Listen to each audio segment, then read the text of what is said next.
A todos ellos, muchísimas gracias. Bueno, comenzamos. Hoy vamos a ver el tema 3, que es la integridad de la Biblia. Miren, este tema es importante porque mucha gente dice, a ver, la Biblia es un libro escrito por hombres.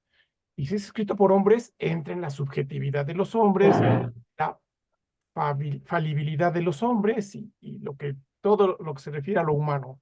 Humano, errar es, ¿no? Y no, vamos a ver que la Biblia tiene unas características especiales que trascienden esas objeciones. Y a eso se refiere este capítulo, a los que vamos a atender en esta mañana. Vamos a tratar de ser lo más escueto posible para que nos dé tiempo ver hasta la última diapositiva, que está muy bien hecha. Bien, la integridad de la Biblia, ese es nuestro tema de hoy. Miren, los textos originales realmente se han perdido, ¿no? Y lo que tenemos son copias o manuscritos de los originales, donde en el Archivo Vaticano, en Rusia, en Londres, básicamente. Pero así que digamos, estos son los originales, no los tenemos. Afortunadamente, en la Edad Media, los frailes se dedicaron a copiar, a copiar, a copiar, a copiar, a copiar, a copiar. Entonces tenemos en muchos archivos históricos europeos, estos originales, ¿no? Originales, entre comillas, porque son las copias que hicieron los frailes. Los frailes, y muy bien hechas. Vean la letra gótica, hermosísima, a mano. Por eso se llamaban amanuenses, estos frailes que copiaban. Pero esas son los documentos o las copias que tenemos a la fecha. No podemos decir que tenemos una copia original, textual, ni de la Biblia, ni de los escritos judíos, ¿eh? Ellos tampoco pueden decir que tienen sus originales. Y sobre todo por el paso del tiempo. Acuérdense que el tiempo no perdona, el tiempo va transformando todo material, y este es material también, aunque sea pergamino, aunque sea manuscrito, es material, y esos compuestos químicos se van deteriorando con el paso del tiempo, de los años, de la humedad. Fíjense en esta fotografía cómo este manuscrito requiere de una iluminación especial, de un tratamiento especial. No cualquiera puede tener acceso a esto, una temperatura especial. Eso también, ¿saben dónde lo vi? En el Cairo. En el Cairo los papiros están, pero bueno, con un grueso, un grosor de cristal impresionante. Un grado de luz medido de temperatura, y así es como se deben conservar estos documentos antiguos. Bueno, lo mismo pasa con la Biblia. Afortunadamente en el Archivo Vaticano, sobre todo, tenemos lo que queda de aquellos primeros siglos del cristianismo y sobre todo aquellos siglos de Edad Media, en donde los amanuenses se dieron a la tarea impresionante de resguardar esas copias, ¿no? Muy bien. Exégesis. ¿Han oído hablar ustedes de esa palabra? Exégesis. Bueno, es el estudio científico de la Biblia y se refiere al conocimiento de la Biblia en las lenguas originales, el cual es insustituible. Los exégetas son gentes que, fíjense bien, dedican su vida, su tiempo, su salud, su vida y su muerte. Oigan bien, su muerte. Cuando tomen una Biblia y vean en las primeras páginas donde están los compiladores, el director de la Biblia y todos los traductores y todos los que aportan, ya sea un comentario al pie de página en el aparato crítico o en las introducciones, esas personas les debemos todo nuestro agradecimiento porque han dedicado fíjense bien, toda su vida al estudio de la Biblia, desde las lenguas originales. Es decir, han tenido que aprender hebreo, arameo, por supuesto griego, latín, ¿no? Y desde esas lenguas originales se han puesto a traducir, primero a traducir y después a interpretar palabra por palabra, frase por frase, los pasajes de la Sagrada Escritura. Por eso es muy importante que tengamos en nuestra mano una Biblia católica, por favor, confiable, porque esas actividades exegéticas pues no han sido precisamente hechas por fuentes católicas, sobre todo a raíz de la Reforma. A raíz de la Reforma que se libera en la imprenta que recién se había descubierto, se libera la libre traducción primero y luego la libre interpretación, bueno, entonces comenzamos con los problemas graves. Dice el dicho y dice bien, el que a buen árbol se arrima, buena sombra le cobija. Y por eso yo los invito a que siempre que tengamos que hacer una lectura o una oración o una proclamación desde la Sagrada Escritura, lo hagamos desde fuentes católicas, ¿no? Por los exégetas que están atrás de ellas. Aquí están las lenguas, ¿no? Las lenguas clásicas de nuestra Sagrada Escritura, que son el hebreo, el arameo, el griego, y después el latín con San Jerónimo, ¿eh? Aquí. Después el latín con la Vulgata. Miren el hebreo, que se escribe de derecha a izquierda, ¿eh? Por favor, de derecha a izquierda. Y con puras mayúsculas, como el griego y el latín antiguos. Puras mayúsculas. Entonces, hacer exégesis, olvídense, ¿eh? Es otro mundo de verdad. No nos alcanza la vida. Hay que dedicarse desde muy joven, desde años mozos, a esto, porque de verdad se cuece aparte esto. Bueno, ahí hay un pedacito del hebreo, miren, ¿no? Vean el hebreo, pero recuerden, se escribe de derecha a izquierda. Y vean las mezquitas que tienen arriba, esos como puntitos, como rayitas, como comitas, los pueden ver. Esos son los signos que posteriormente los exégetas agregaron para representar las vocales. Acuérdense que son puras mayúsculas, no hay vocales. Más Oye, José adelante, Luis, para poder entender, qué idioma es el que hablaba nuestro Señor Jesucristo y cuál es arameo, la diferencia entre el arameo y el hebreo? el hebreo, sí. Nuestro Señor hablaba el arameo, pero se conocía el arameo y el hebreo. Nuestro Señor desde chiquito, acuérdense que lo llevan al templo, se pierde en el templo. Entonces, nuestro Señor fue un jovencito estudioso de la ley, que aprende hebreo y habla arameo porque ese es el idioma del Valle de Aram, toda esa región que se llama del creciente fértil. Entonces, la pregunta es, nuestro Señor hablaba arameo, pero también entendía hebreo, ¿no? Hasta ahí. Y bueno, pues ahí está esa imagen que habla solita del hebreo. Cada lengua expresa una cultura, un modo de pensar, un modo de ser, eso es cierto. Y San Pablo lo resume así. Los griegos buscan la sabiduría, los judíos piden milagros.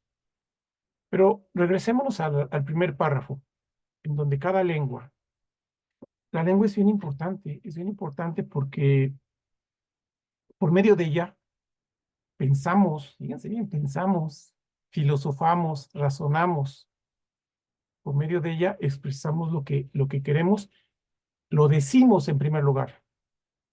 Sus papás le dicen a su hijo, no toques eso, no agarres esto, otra cosa, llega temprano, vean, estamos utilizando una lengua, lo decimos primero y después lo escribimos.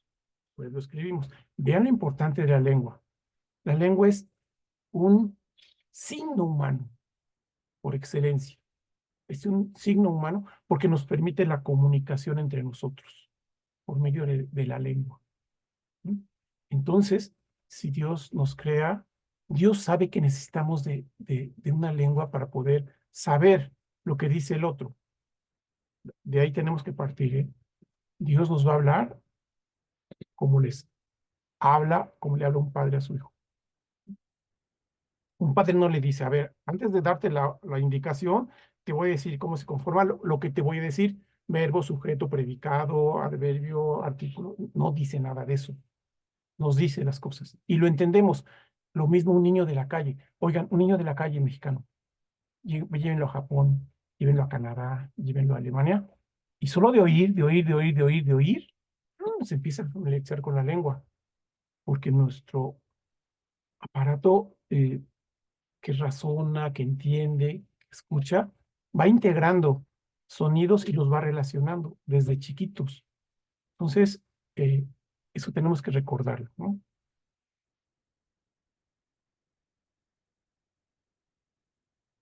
Vamos a ver esto rápido para ver las diferencias entre las dos lenguas en las que está escrita la Biblia. La Biblia se escribió inicialmente en hebreo, no se les olvide. Inicialmente en hebreo. ¿Por qué? Porque el pueblo escogido, después de transmitir oralmente esos conocimientos tan importantes, de padres a hijos, de generación en generación, consideró de la mayor importancia, de la capital importancia, ponerlos por escrito para que no se olvidaran. Entonces, primero se escribe en hebreo, la Sagrada Escritura. Primero se escribe en hebreo. Y ya unos pocos siglos antes de la plenitud de los tiempos, del año cero, de que llegara nuestro Señor, es cuando se decide, decide escribirla también en griego. Vamos a ver después por qué. Bueno, ¿por qué en hebreo? Ya vimos por qué. Porque el pueblo elegido es el pueblo judío. Y la lengua hebrea, como pueden ver, es una lengua dinámica. Eh, Fíjense, el hebreo se parece al chino, nada más que el hebreo se va de derecha a izquierda y de manera horizontal. Los chinos son de arriba a abajo, pero también un signo muestra una idea. Se llaman ideogramas. Cada signo muestra una idea, no precisamente una palabra. Se llaman ideogramas. Y en el caso del hebreo es más perfecto todavía, porque el hebreo, además de mostrar una idea, muestra una letra. Y juntando las letras, ahora sí, ya vamos a integrar esa idea en una palabra. Por eso es dinámico, ¿no? Es dinámico. Y a lo mejor es más fácil de aprender hebreo que el otro idioma que les dije. Para los hebreos, en este idioma, se tiene en cuenta este pensar, el segundo párrafo. El mundo es algo que hay que dominar. ¿Por qué? Porque Dios así lo dice en la Sagrada Escritura.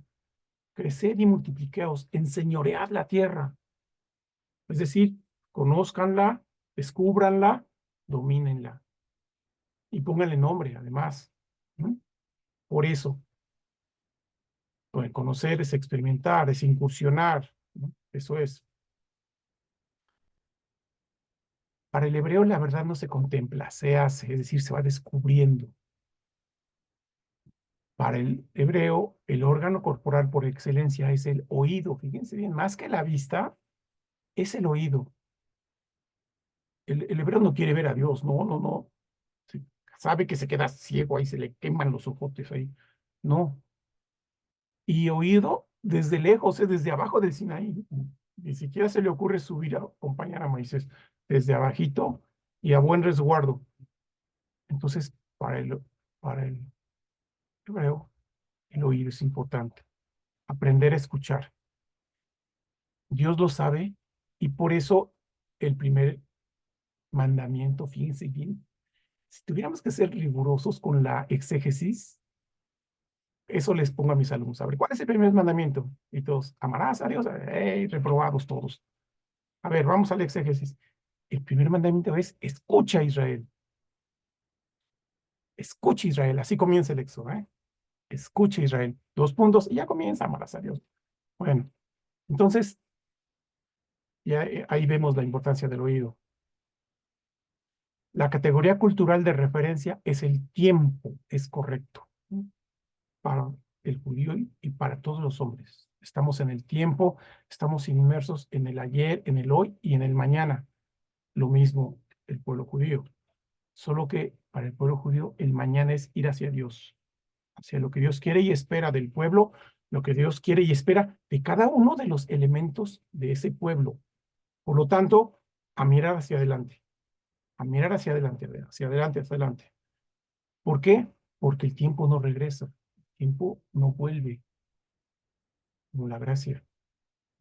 Tenemos la oportunidad, tenemos la dicha de hacer algo, de estar en esta clase. No estamos, no llegamos con la pena.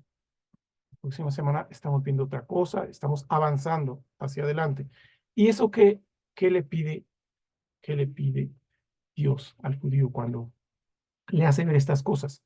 Que sea responsable, que responda con su disponibilidad. Eso significa responsable, ¿no? Que aporta, que responde con una serie de características, ¿no? características que señalan que está puesto y dispuesto. Ese es el sujeto responsable. Por eso los adultos somos responsables de los niños y adolescentes, ¿no? O de las niñas hasta que se casen. Estoy pensando como judío, hasta que se casen. Nada de que ya es grande, ya se casó, ya tiene su vida aparte. Un momento. A ti te dio Dios sus hijos y hasta que se mueran, tú vas a ser su papá. Nada que son mis amigos. Tú eres su padre hasta que te mueras. Y ellos te tienen que ver así también, por el cuarto mandamiento. Entonces, el sujeto responsable comienza con ese adulto maduro. Por eso, al principio, los primeros cristianos solo bautizaban a los adultos, porque el adulto se tenía que ser responsable de su familia.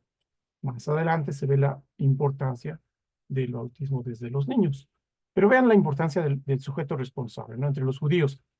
Ahora vamos a los griegos que coexistieron con los judíos, o sea, los griegos coexistieron con los judíos y por supuesto los griegos, no solamente a los hebreos, sino a todo el mundo los vio como un poco más distraídos en muchas cosas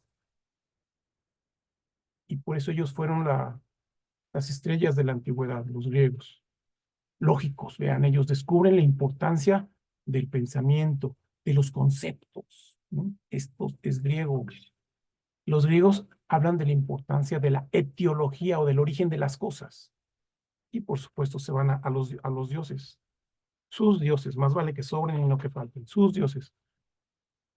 Los griegos son los primeros que definen, describen y definen. Si ustedes leen los diálogos de Platón, ahí van a ver a Platón hablando de su maestro Sócrates, como con cada alumno le habla de un tema en especial, de la educación, de la política, de la amistad, del amor, del alma, de la república, de cada tema en especial, lo define y lo describe. Vean, los griegos, de verdad, de verdad. Cuando me muera le voy a preguntar al Señor por qué no se reveló a los griegos. Bueno, aprender es abstraer, manejo del abstracto. ¿Por qué creen que los griegos hicieron tantas maravillas con sus esculturas, sus pinturas, todo? Porque primero lo diseñaron en la mente. Ellos inventaron las matemáticas, ellos inventan los diseños y ellos, antes de ponerse a construir sus maravillas, las dibujaron, como hacen ahora los grandes arquitectos y grandes diseñadores. Eso hacían los griegos. Ellos descubren la proporción. Olvídense, los griegos tuvieron pasión por la perfección en todos los ámbitos, ¿no? En todos los ámbitos. Y por eso para los griegos el órgano por excelencia es el ojo. Tienen que verlo para poderlo describir, para poderlo reproducir, para poder incursionar en esa maravilla, tienen que verla. Y ahora van a intentar reproducirla en la piedra. Las piedras griegas, solo falta que hablen, ¿eh? De verdad, las esculturas griegas, Dios mío, de mi vida. Por eso, en el Renacimiento, que es un regreso a los clásicos, esos hombres vuelven a hacer lo que hacían los griegos, lo mismo, de bien y de perfecto, ¿no?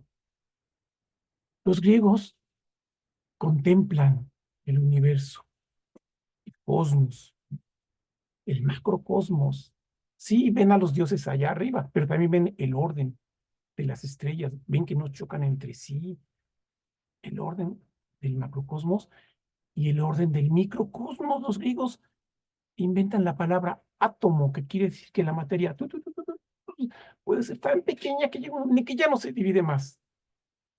El microcosmos, bueno, todo eso es griego, por favor, vean la calidad de pensamiento depurado, preciso, riguroso de los griegos. Descubren las leyes de la naturaleza en el macrocosmos, en el microcosmos. La armonía es esas leyes de la naturaleza, que por supuesto ellos la atribuyen a los dioses. Dice, cuando hay armonía, hay orden. Y cuando hay orden, todo está bien. Cuando hay desorden, hay caos. Y todo está todos- Cuando hay orden, hay salud entre los humores que Hipócrates descubrió, ¿no?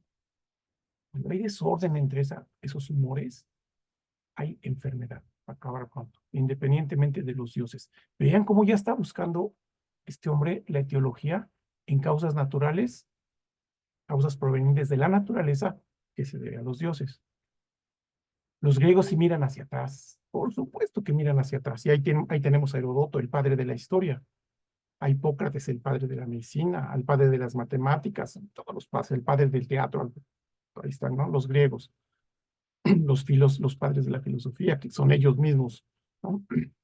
El griego se reconoce a sí mismo como un sujeto pensante, que sabe filosofar, que sabe pensar, que, que antes de hablar puede, puede estructurar un discurso. Después ya lo dice y se queda corto. Se queda corto porque hay cosas más que se quedan allá arriba en el tintero y que conforme se va acordando, las va diciendo.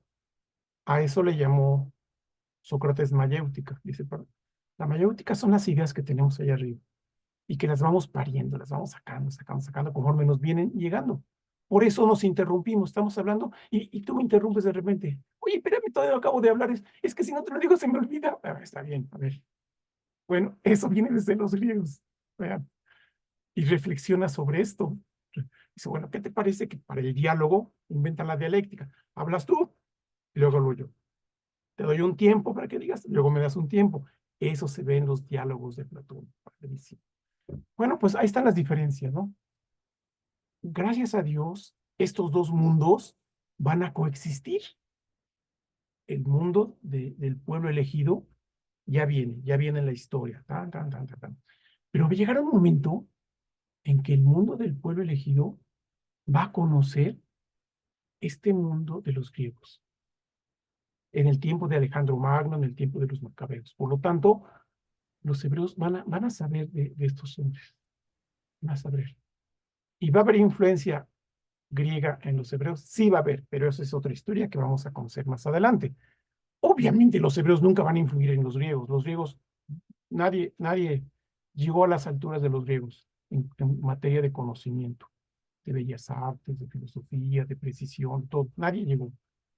Nadie va a influir en los griegos. Y en cambio los griegos sí van a influir en los judíos, en los hermanos, en todo el mundo, en los árabes, en todo el mundo, todo el mundo. Bien, vamos a. El hebreo obedece. Miren, eso me faltó. Escucha, Israel, escucha y obedece. Bueno, ¿por qué es importante hacer la comparación de esas dos lenguas? Bueno, pues para entender lo que toman en cuenta los exégetas a la hora de leer e interpretar. Leen el hebreo y se tienen que meter al pensamiento del pueblo elegido, a su tradición, a sus costumbres, a su cosmovisión del pueblo elegido. Y los exégetas recuerdan que con la Septuaginta, con la versión de los 70s, se tradujo el hebreo al griego.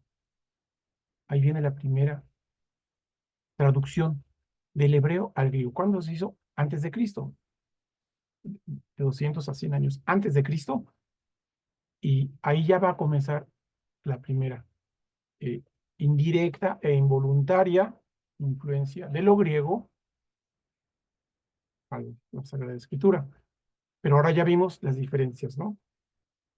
No son tantas, finalmente. Los primeros, bueno, vamos a hablar ahora de lo escrito, de los escritos. Tenemos a los escritos de la Sagrada Escritura en lengua hebrea, en lengua griega, pero los escritos de la Sagrada Escritura tienen también antecedentes. ¿Cuáles son los? En la primera clase les hablé de la importancia de la historia, y la historia se inventa cuando se inventa la escritura, ¿se acuerdan? Y la escritura se reconoce en Mesopotamia, justamente, en Asiria, Babilonia, Sumeria, Acadia, en Mesopotamia. Ahí comienza la escritura. ¿Y por qué comienza? Porque estos hombres dejaron un código para poder interpretar la escritura cuneiforme. Si somos más estrictos y nos vamos al estudio en el tiempo, vamos a ver que hay civilizaciones más antiguas que los de Mesopotamia. Ya les dije, los hindúes son más antiguos, los egipcios son más antiguos, pero ni modo, con la pena. No dejaron modo de traducir sus jeroglíficos con la pena. La historia muestra a Mesopotamia como la cuna de la civilización por haberse inventado ahí la escritura que se puede traducir. Entonces, vamos a datar 3.500 años antes de Cristo a los sumerios, están en Mesopotamia como los inventores de la escritura. Pero acuérdense, India, Egipto, 5.000 años o más atrás todavía, ¿eh? Pero bueno, Mesopotamia, se inventa la escritura y comienza la historia. ¿Cómo comienza la historia? Pues ya les dije, ¿no? Con escritura cuneiforme, en tablillas de arcilla, de barro, hacia 3.500 años antes de Cristo, en Mesopotamia. Los egipcios son más antiguos. Ahí ponen 3.000, pero no es cierto. Hay datos más antiguos todavía de dinastías que vienen desde 5.000 años atrás, antes de Cristo. Lo mismo en la India. Y China también, ¿eh? China también, no crean ustedes que son tan recientes, pero con la pena, están tan lejos y se dieron a conocer tan tardíamente a nosotros, pues que ni modo. Hasta Marco Polo y otros vamos a conocer de ellos. Esas eran los materiales que utilizaban las personas para dejar por escrito sus evidencias, ¿no? En tablillas de barro, de arcilla, que es la escritura cuneiforme. Las estelas de piedra son como las que hay en Campeche, ¿eh? Y en Mérida y toda esa región. Son piedrotas planas, esculpidas. Esas se llaman estelas de piedra. Y se llama epigrafía, cuando no son figuras, son equivalentes a letras, ¿no? Se llama epigrafía y es una rama de las ciencias sociales y humanas que también hay que estudiar para poder entender a las civilizaciones antiguas. Pero bueno, ahora ya saben lo que son las estelas.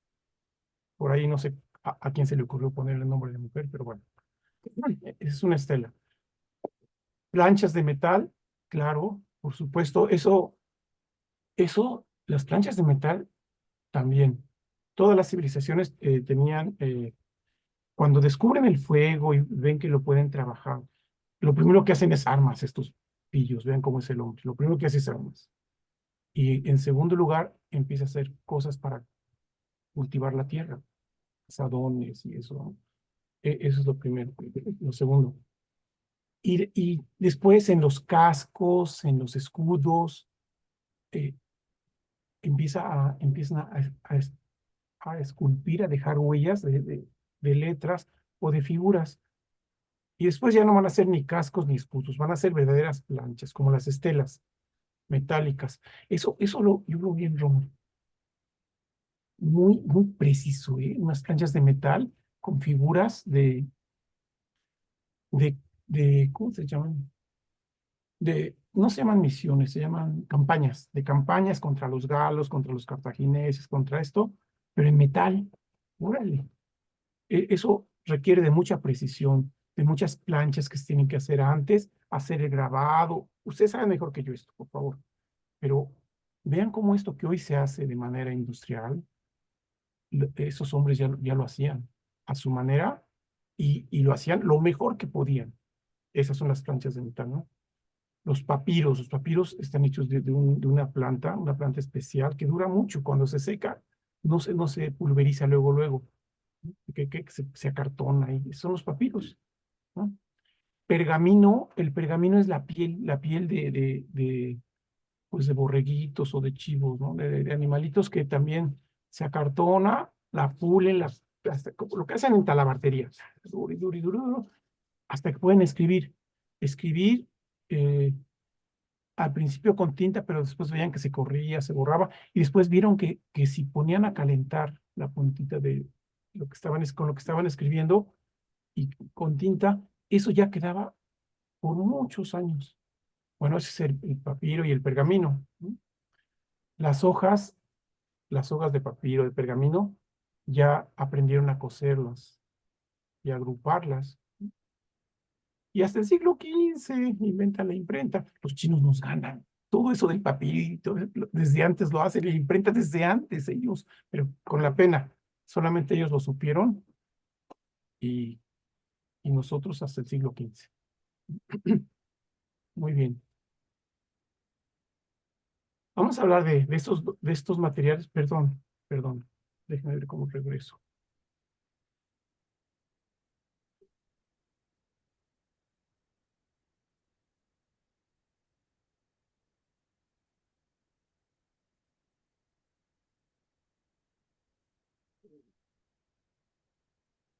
Perdón, disculpen, es que me brinqué aquí algo.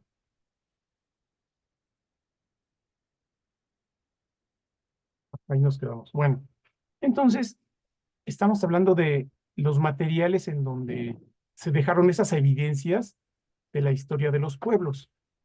Vamos a hablar un poquito de la historia del texto y concretamente del hebreo, que es el que aquí nos convoca, ¿no? Va a haber fluctuaciones en el texto y va a haber una fijación definitiva del texto consonántico. Acuérdense que les dije que al principio esa lengua eran puras consonantes, puras consonantes, puras consonantes. Y más adelante, mucho más adelante es cuando se van a integrar las vocales, pero como muesquitas, como si fueran manchitas ahí, ¿no? Sí, así van a ser las vocales del hebreo. A ver si vemos al rato otro texto hebreo, se los enseño. Hasta el siglo primero es cuando se terminan de escribir los textos de la Sagrada Escritura, ¿eh? Hasta el siglo primero. O sea, no se fueron escribiendo conforme va pasando la historia, eso quiero que sepan. A ver, pasó lo del arca de Noé, vamos a escribir para que no se nos olvide que Noé y que los animales y que el arca. No, no, fue después, fue después. A ver, vamos a escribir lo de José el soñador, vamos a escribir que José fue ministro de Potifar y después casi llega a ser faraón. Vamos a escribirlo. No, no lo escribieron. Por eso, fíjense bien, mucha gente que, egiptólogos sobre todo, buscan evidencias de José en Egipto, en Luxor y en varios lugares, y no lo encuentran. Dicen, oye, no, con la pena, pero José no existió. Aquí no dice. Lo que pasa es que para los egipcios la historia del pueblo hebreo en ellos no es de mucho orgullo, que digamos, es una derrota de un gran faraón, una derrota y una liberación masiva de un pueblo que era esclavo. Eso hubiera sido un mal ejemplo para todos los demás pueblos que creían en la esclavitud. Así que ese pasaje lo olvidan, ¿eh? Tratan de nunca jamás volverlo a recordar. Ellos, pero ¿qué tal que está escrito en la Biblia? Eso les digo porque el Éxodo no se escribió cuando se llevó a cabo, sino después. Y va a haber varias versiones o variantes, esas son, ¿no? Sin embargo, esas diferencias no van a alterar lo sustancial del texto. Miren, ustedes conocen el fenómeno del teléfono descompuesto. Ustedes y yo lo sabemos, sociológicamente está comprobado que cuando una persona pasa de manera única un mensaje a otra y otra, cada quien le va poniendo de su cosecha involuntariamente, no porque quiera, involuntariamente, inconscientemente. Y cuando llega el mensaje en 20 personas, empieza con la 1, 2, 3, 4, cuando llega a la 20, el mensaje ya sufrió alteraciones en mayor o menor grado. Eso se llama el teléfono descompuesto, ¿no?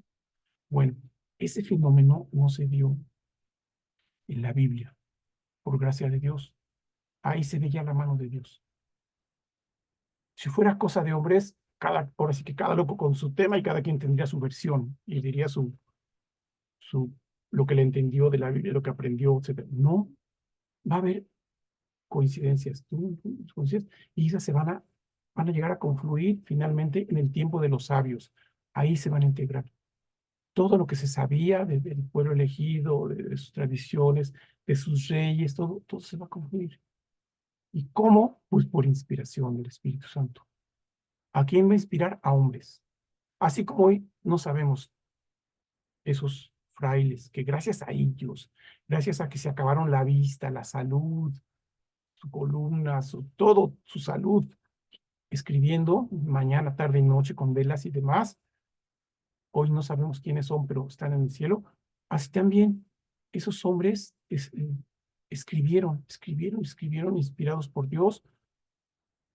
Solamente algunos pasan a la historia y podemos saber su nombre, y eso porque lo mencionan en el mismo libro, pero si no se pierden en la noche de los tiempos de sus personajes.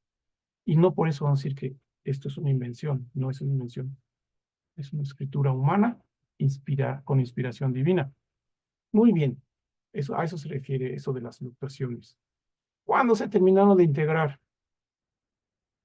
los textos entre el siglo primero y sexto antes de Cristo? Para efectos prácticos, ¿qué les parece que decimos primero? Entre el siglo sexto y el siglo primero antes de Cristo. Porque del año cero para atrás, así se contabiliza.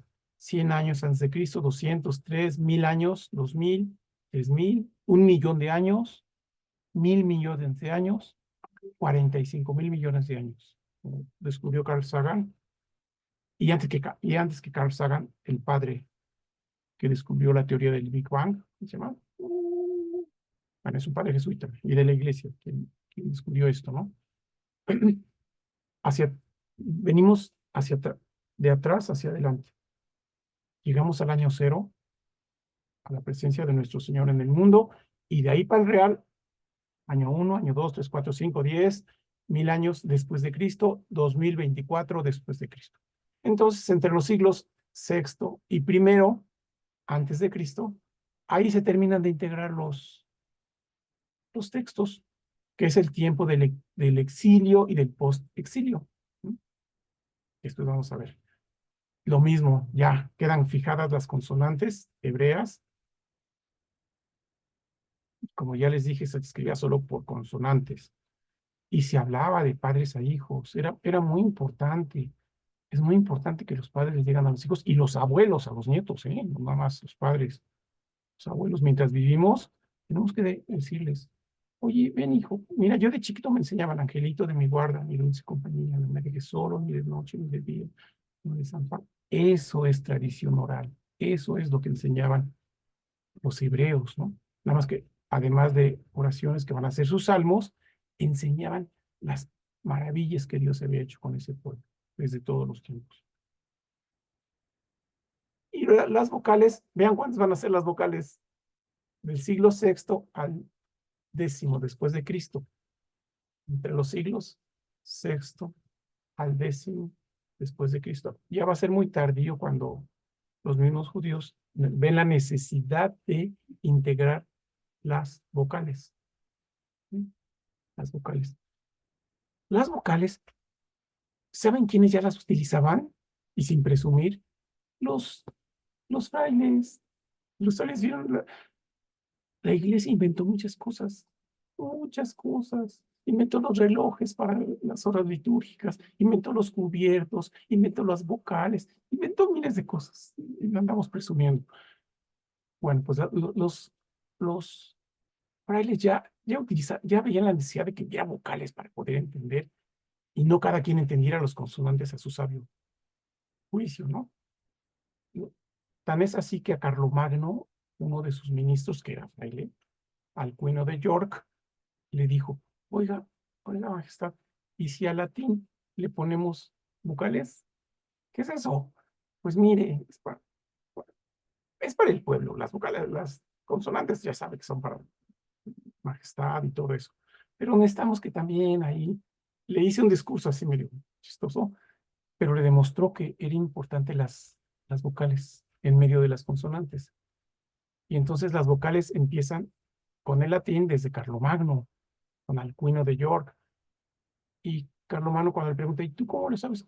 Pues mis hermanos, ¿desde cuándo? Así nosotros estudiamos y leemos. Entonces, bueno, los judíos también vieron que era necesario integrar vocales, pero muy orgullosos, ¿no? No las mezclan con las consonantes, las ponen como manchitas ahí de insecto volador. las ponen como manchitas arriba o abajo de las consonantes, ¿no? En el hebreo. Nosotros ya mezclamos las vocales y las consonantes. Las consonantes como letra capital, fíjense, de la Edad Media, padrísimo. Para hacer un libro, los amanuenses empezaban con la letra, ellos inventan la letra capital, hermosísimamente grabada, ilustrada, iluminada, ¿no? Todo era a mano antes que se inventara la imprenta.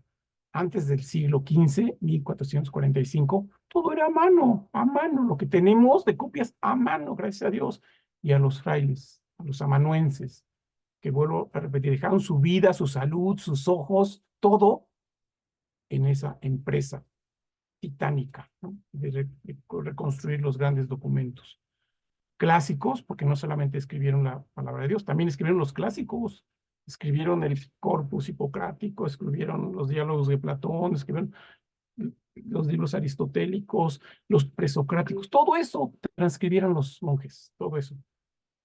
Después los árabes, para no quedarse atrás, en su escuela de traductores de Toledo, hicieron otro tanto, pero nosotros empezamos. Muy bien.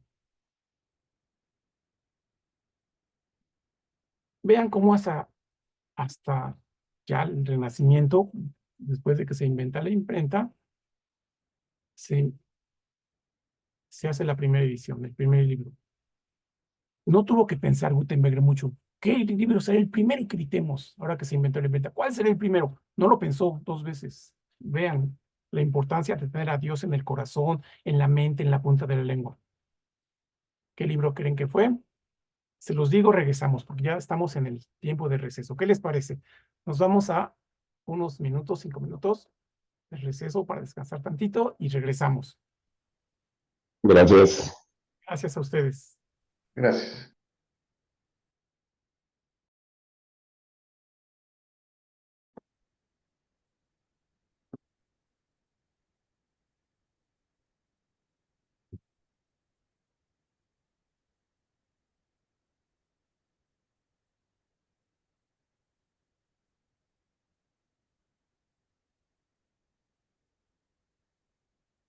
Muy bien. Pues, a ver, dejen poner en pantalla. Hagan esto para quienes lo ven desde el celular. Sí, gracias. He visto que lo usaste en presentación. Gracias, José Luis. Sí, no, ustedes, disculpen. Miren, para ese tiempo, para la Edad Media, ya había libros muy importantes, no más que libros, documentos muy importantes, muy. Eh, vamos a decirle libros, pero no eran todavía libros, porque estaban hechos a mano, cocidos, luego empastados. No, es un arte, es un arte lo que hacían los monjes, de verdad. Y no lo hacían para presumir ni nada. Fue un acto cultural impresionante. Ellos sabían que era para Dios, para mayor gloria de Dios. Ellos sabían que se iban a morir y a lo mejor ni iban a ver terminada esa obra. Enseñaban a los más jóvenes cómo iluminar, cómo grabar, cómo la letra más hermosa del mundo, la letra gótica. Todo eso lo hicieron.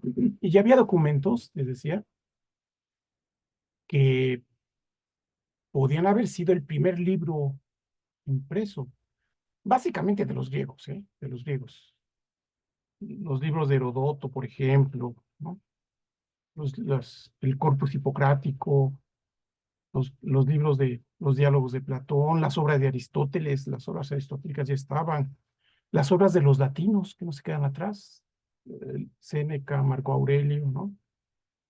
Cicerón, Cicerón. Ya para entonces, para el 1520, ya se conocía la Suma Teológica. Ya había muchos libros que podían haber sido el primero en imprimirse, pero no hubo dudas de cuál tenía que haber sido el primer libro cuando nació la imprenta, la Biblia, ¿no? Ese es el primer libro. Entonces, qué bueno, y eso habla de la raíz, raíz cristiana europea, porque la imprenta se inventó, como se sabe, en Maguncia, en Alemania, por Gutenberg, Johannes Gutenberg. Entonces, les duela o no, lo reconozcan o no, su pasado es cristiano. Y su primer libro que se imprimió cuando se inventó la imprenta, que ellos inventaron, es la Biblia, palabra de Dios. Ahí está, para la historia. Y eso nadie lo va a cambiar, aunque se esfuercen ahora por cambiar cosas. Bueno, pues ahí tenemos la primera edición, ¿no? Vamos a ver un poquito sobre ese libro, ya hecho, ya terminado.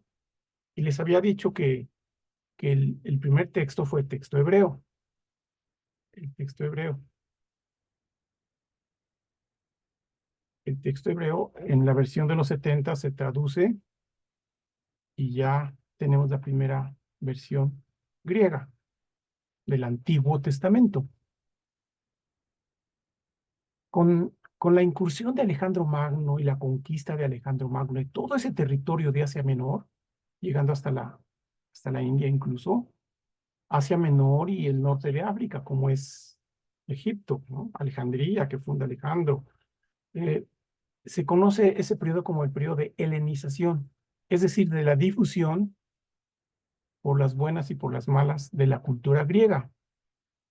Por las malas porque fue por conquista, ¿no? Y por las buenas porque Alejandro siempre dio libertad a todos los pueblos para que siguieran creyendo en sus dioses y en sus costumbres y conocieran lo grandioso de la cultura griega, si querían, ¿no? Es cuando muere Alejandro, cuando sus generales empiezan a dividir los territorios y al general que le toca el territorio de Palestina ordena que a fuerza se imponga la cultura griega, se hable griego y en el templo, lo que queda del templo, se impongan esculturas de dioses griegos. Y ahí es la historia de los macabeos, unos siglos antes de Cristo, ¿no? Pero a lo que voy es que el griego fue muy importante y se reconoció como el idioma más culto de todo ese tiempo, más culto.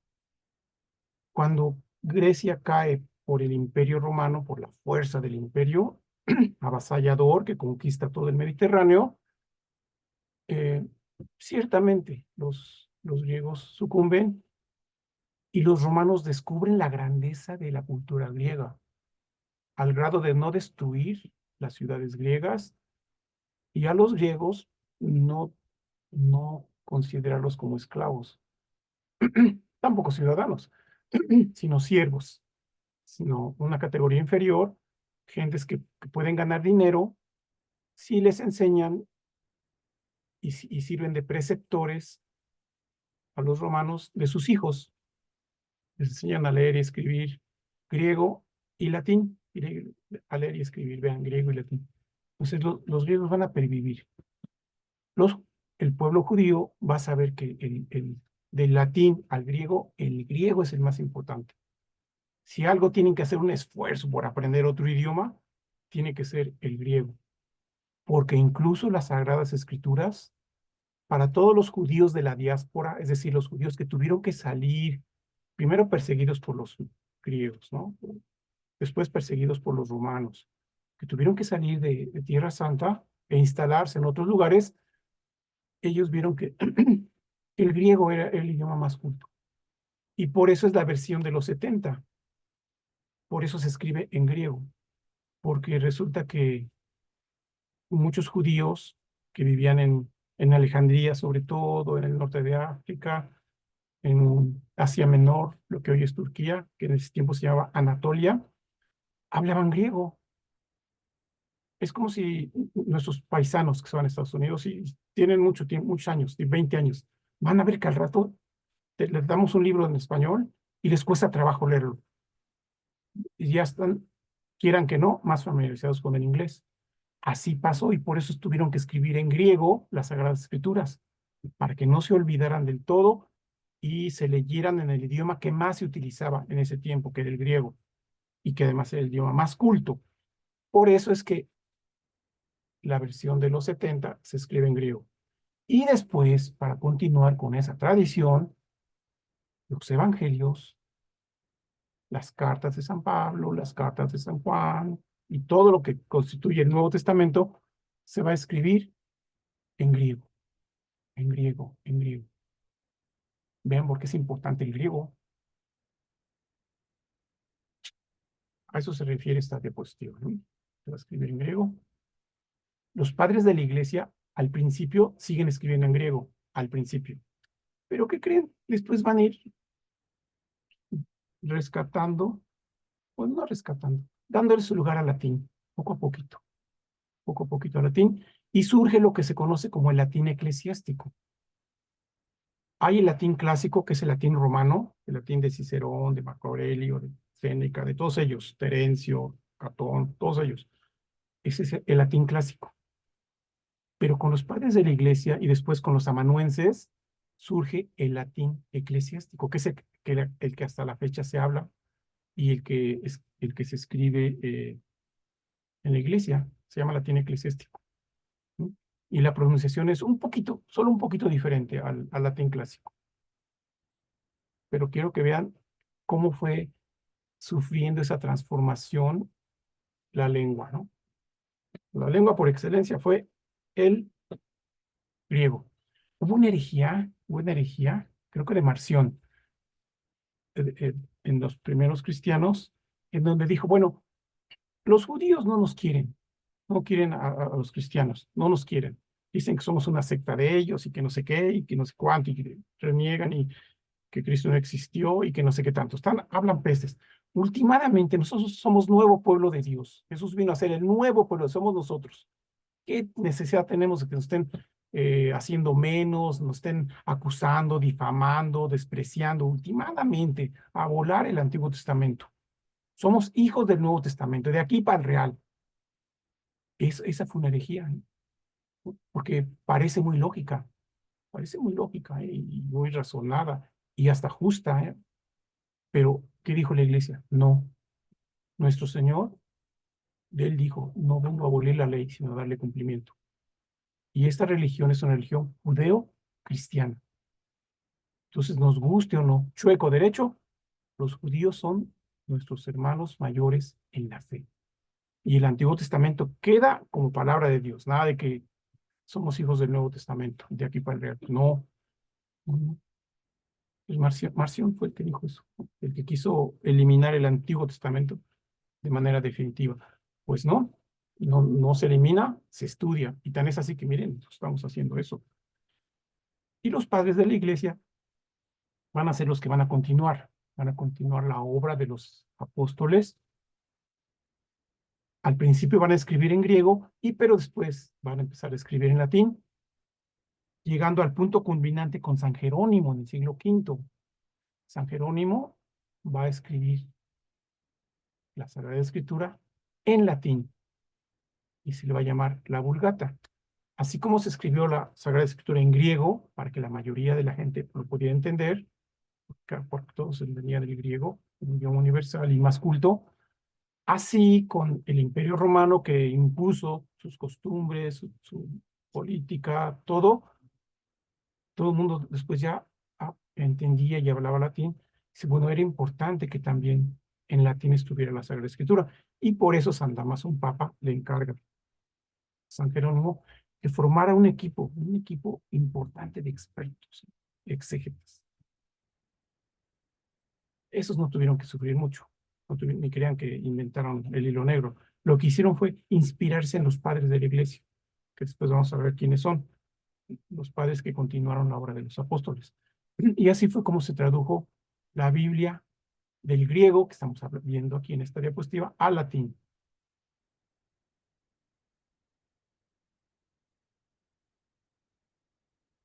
La crítica textual, esa es la exégesis. La exégesis, ¿no? Es la disciplina que reconstruye el texto original a partir de las fuentes documentales disponibles, lo más original posible. Esto es casi imposible, ¿eh? Es casi imposible. El Archivo Vaticano afortunadamente tiene esto restringido. Pues hay que tener una institución atrás muy importante que respalde una investigación sobre un pedacito de un texto, ¿sí? Para hacer exégesis de la Sagrada Escritura. ¿Por qué? Ya les digo, por el material que se echa a perder con mucha facilidad.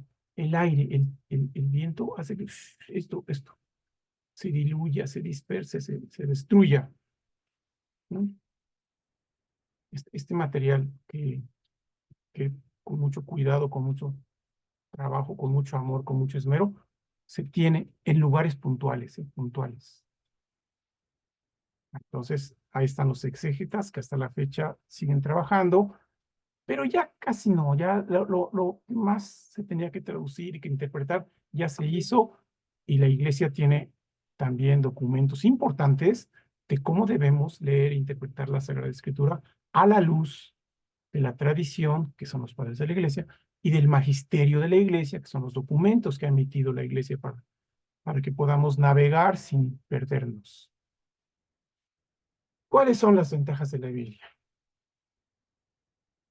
Sobre ningún otro libro hay fuentes documentales numerosas. ¿Por qué numerosas? Porque les digo que en toda Europa, en todos los monasterios, en sus archivos históricos, hay copias.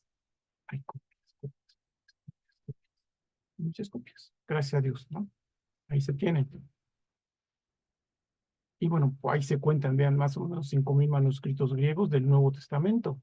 Qué bueno, ¿no? Esas son las ventajas. Y de esas copias son las que se han hecho las ediciones que ustedes tienen en sus manos. Lo que tienen en sus manos es fruto de muchos años, de mucha traducción, de ediciones, de correcciones, de años de estudio y de años de corrección. Y así es como tenemos en nuestras manos la Sagrada Escritura, ¿no? Pues como 5,000 manuscritos griegos del Nuevo Testamento y como 10,000 de versiones antiguas. ¿Cuáles son las antiguas? Las del Antiguo Testamento. ¿Y por qué son más? Porque incluimos a las judías, ¿no? Los textos judíos, que es de donde se inspiró la Septuaginta, la versión de los 70, y después la Vulgata, son más y se deben contar también. Y ellos los tienen en Jerusalén, en varias partes del mundo, Nueva York, todo eso. Hay varios lugares bien importantes donde podemos ver esos manuscritos conservados de lejitos, pero bueno, en donde hablan, nos dicen que esto no es un cuento, una historia ahí sacada del manga, ¿no? No es algo que realmente ocurrió, aconteció y sigue aconteciendo. Y bueno, las citas de los padres de la iglesia están tanto en las iglesias ortodoxas de Europa Oriental, ¿sí? Y en las iglesias latinas, más en iglesias ortodoxas, ¿no? Están los padres capadocios, los padres del desierto, ¿no? Todos ellos. ¿Cómo podemos nosotros, eh, cómo podemos nosotros saber que tenemos un libro confiable, ¿no? Son los criterios para identificar el texto más fiel al original. Bueno, que se haya escrito en un lugar exprofeso. La Biblia de Jerusalén, ¿dónde escribió? En Jerusalén, por eso se llama así. Pero sí, ¿en qué parte de Jerusalén? Jerusalén es muy grande. En la École Biblique de Jerusalén. Escuela Bíblica de Jerusalén, que reúne a los principales exégetas de todo el mundo. Claro, presididos por franciscanos y dominicos, ¿no? Pero vea este lugar geográfico. O en Roma, o en España, ¿no? Genealógico. Genealógico quiere decir los antecedentes inmediatos. A ver, antes de esta Biblia, ¿qué Biblia hubo? ¿En qué se basó? ¿Quiénes fueron los primeros exégetas católicos? Y así podemos ver y rastrear. Literario estilístico, otra vez, vemos que hay una norma para la interpretación católica de la Biblia. Ese es el aspecto literario y estilístico. No, no tiene que ser estrictamente literal, sino como ya la iglesia permite y autoriza que esa palabra se traduzca. Si no lo hacemos así, corremos el riesgo de la interpretación literal y eso nos puede sembrar dudas, nos puede confundir, nos puede dejar inquietos por más de un aspecto, ¿eh? Así que no lo olviden, el que a buen árbol se arrima, buena sombra le cobija. Bueno, aquí tenemos versiones, ¿no? Versiones antiguas bien interesantes, bien interesantes. Y como digo antiguas, no son antes de Cristo, sino antes de las que tenemos nosotros de la Biblia de Jerusalén y la Biblia de Navarra. Siglo próximo pasado, ¿no? Acaba pronto. Vean la Biblia hebrea de Rudolf Kittel, de mediados del siglo próximo pasado. La famosa Bibellanstalt de Stuttgart, también del siglo próximo pasado. Biblias griegas todavía, válidas. Ahí están los autores a quienes se les atribuye. Es importante que sepan estos nombres para que si un día los vuelven a ver, se acuerden, ay, ¿dónde oí eso? De las traducciones de la Biblia, hebreas y griegas, recientes, las más recientes, ¿no? Más recientes. Y que por supuesto la iglesia toma en cuenta. No crean que sea, no, por ser de ortodoxas, protestantes, no las vamos. No, claro que se toman en cuenta. Estos hermanos también dieron su vida. Los protestantes nacieron y murieron protestantes y se la pasaron con su fe luterana, pero con una pasión intensa por la palabra de Dios. Por la palabra de Dios, créanme. Entonces se respeta, se le considera, se agradece y hasta ahí. La última palabra la tienen ya los exégetas católicos.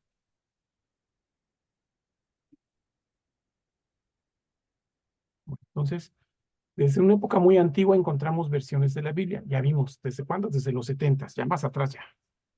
Más difícil solo que viviéramos en Tierra Santa. Pero si no, desde los 70 es lo que más podemos encontrar. Y bueno, a veces esas versiones son más antiguas que los manuscritos. Pues sí, por la manera de conservarlas. Por eso lo dicen así.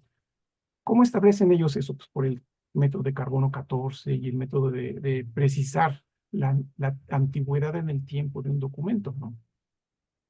Pero de que hay documentos antiguos, los hay. Cada vez que oigan la versión de los 70, acuérdense que es eso, es la traducción del hebreo al griego. ¿Por quién? Por 70 sabios. ¿Qué dijeron? Vamos a traducir del hebreo al griego. ¿Por qué al griego? Pues porque aquí vivimos los de la diáspora y casi todos nos obligan a hablar griego, hablamos griego, escribimos en griego y ya nos cuesta trabajo leer nuestra propia lengua.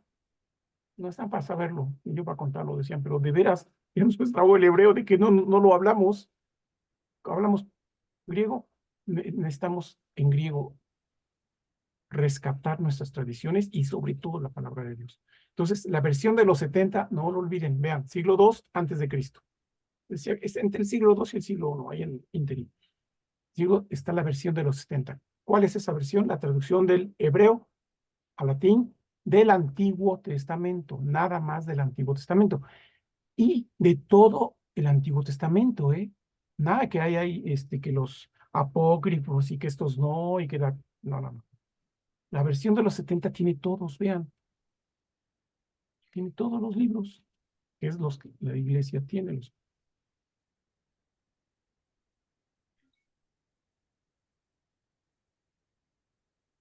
Los judíos de Alejandría, conociendo mal el hebreo, necesitaban una traducción, ya les había dicho, ¿no? Y esa traducción de los 70 fue la que usaron las primeras comunidades cristianas. Cuando nuestro Señor entra en la sinagoga, ¿se acuerdan? Y toma el texto de Isaías, en donde dice, el Espíritu del Señor está sobre mí, porque me ha ungido y me ha llamado para anunciar la buena nueva, liberar a los cautivos, dar la vista a los pobres, anunciar el año de gracia del Señor. Estaba leyendo la Septuaginta, es decir, en griego. Nuestro Señor hablaba griego y hablaba arameo. Y por supuesto que conocía el hebreo, que era la lengua de sus antepasados. Entonces, no lo olviden, la versión de los 70 o Septuaginta, también le llaman Septuaginta. Es la versión griega del Antiguo Testamento, la primera versión griega del Antiguo Testamento. Y bueno, y el Nuevo Testamento, ya les dije que se escribió en griego. El Nuevo Testamento se escribe en griego, los 4 evangelios y todo todos escriben griego. Y va a haber numerosas traducciones, como también va a haber otros evangelios, que también se van a llamar evangelios apócrifos. Esos entran dentro de las numerosas traducciones que aquí se hablan en griego. ¿Y a qué se van a traducir? Al siríaco y al latín, más adelante. Y después la Biblia ya oficial en latín va a ser la Vulgata de San Jerónimo. Viene de vulgus, que significa generalidad, la generalidad del pueblo. Eso significa vulgus. Cuando a alguien le dicen vulgar, los que sabemos que no es peyorativo, no están ofendiendo. Una persona vulgar significa que es alguien que está dentro del área, bajo la curva normal, ¿se dan cuenta? Ni en un extremo ni en otro. Están en la generalidad. Ese es alguien vulgar para el latín. La gente que no sabe cree que vulgar es otras cosas, ¿no? Y por eso se llama vulgata, porque era para la generalidad del pueblo. En ese tiempo ya era cristiano y el Imperio Romano ya obligatoriamente imponía el latín. El griego lo dejaba atrás. Y para no quedarse atrás, el griego pervive en el Imperio Romano de Oriente, con los ortodoxos, que hasta la fecha, ese es su idioma, ¿no? Eclesiástico por excelencia. ¿La Vulgata es hasta nuestros días? Claro que sí, ¿no? Claro que sí, hasta la fecha es la que tenemos como principal referencia. En 1965, San Paulo VI instituyó la Pontificia Comisión para la Neovulgata. Esa Pontificia Comisión para la Neovulgata terminó sus estudios, sus investigaciones y sus trabajos en una Biblia, que les recomiendo que la consigan, o si no, que se las pidan a sus papás o a sus abuelos si ya no la usan. Se llama Nácar Colunga. La Nácar Colunga es la primera Biblia, después del concilio, autorizada por la Iglesia, inspirada en la Vulgata.